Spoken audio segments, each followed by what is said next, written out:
Picture it, 1789. The U.S. is brand spanking new. We're only 5 years out from the Revolutionary War.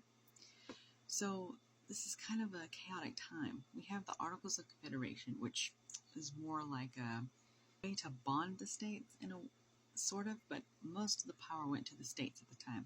There wasn't a whole lot of cohesion between the colonies, really. Articles of Confederation just weren't working out as far as creating a unit, which is what the U.S. needed. It had been colonies for so long.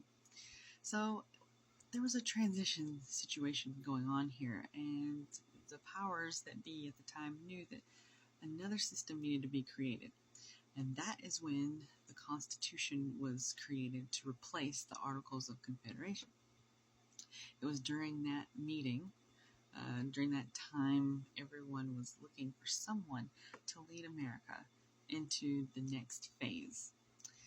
And that is where we enter our first presidential era.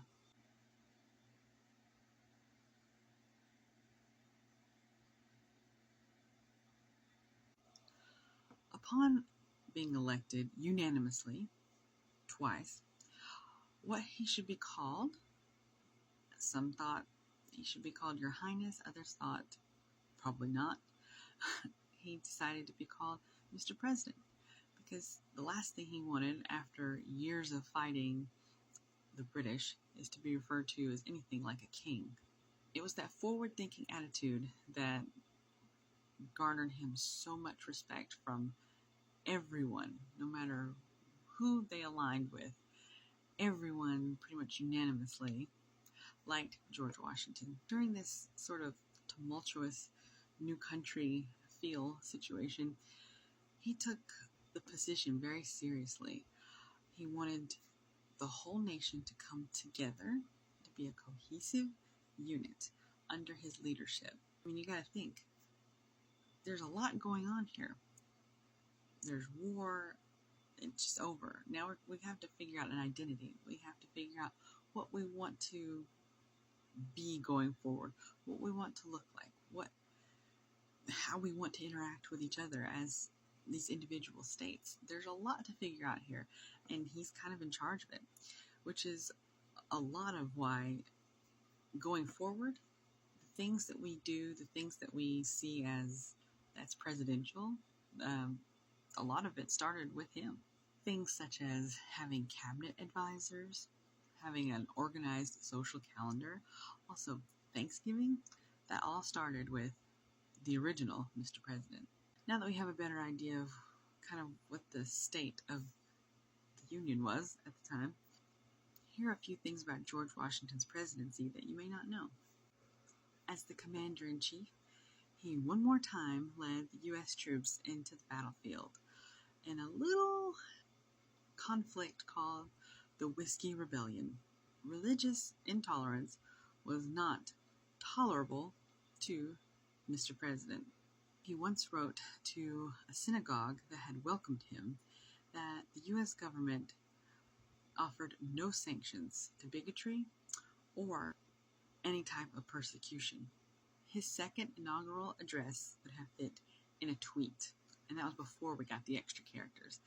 It was so short, in fact, that it took less than 2 minutes to deliver, making it the shortest ever inaugural address.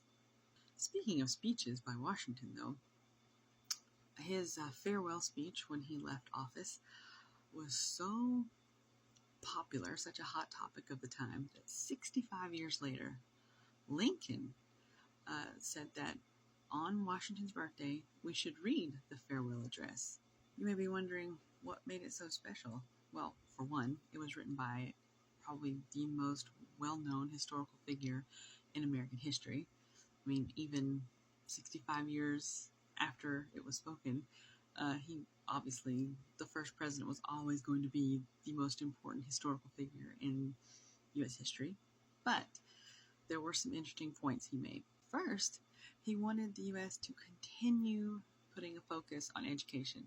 How much focus was on it at the time, I'm not sure, but let's just say Washington would probably side with the teachers these days. He also warned that the people in the new not go forward and try to compartmentalize ourselves and kind of put divides between us. He also advocated for us to kind of stay out of foreign affairs, which is funny because, without foreign aid, we wouldn't have been in a position to have a president in the first place. Here are some important things that came out of the office while George Washington was in charge.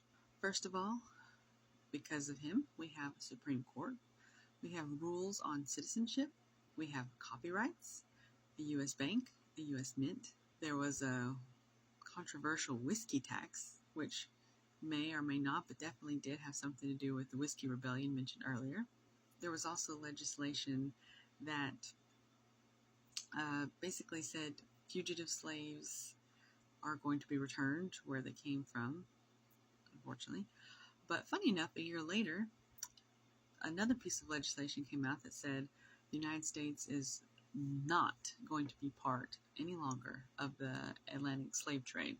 So